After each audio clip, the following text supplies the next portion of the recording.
Welcome to the Tech Egg. Don't get scrambled. Enjoy the video. In this video, I will explain how to make ginseng tea at home. It's a wonderfully soothing beverage and surprisingly simple to prepare.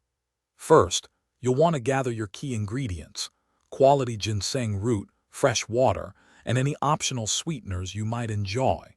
You can choose between fresh or dried ginseng, each offering a slightly different flavor profile and preparation nuance. Ensuring your ginseng is of good quality is crucial for the best taste and beneficial properties. Now let's prepare your ginseng.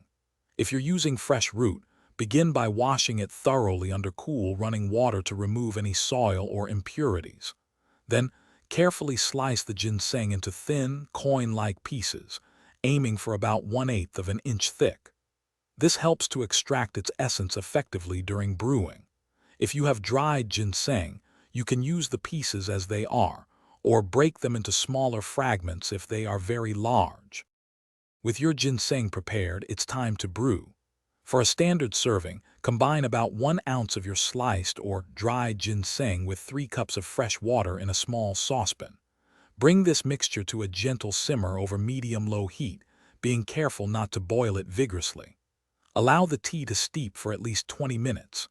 For a stronger, more potent brew, you can let it simmer for up to 1 hour, allowing the flavors to fully develop. Once your tea has steeped to your liking, carefully strain it to remove all the ginseng pieces, leaving you with a clear, aromatic liquid.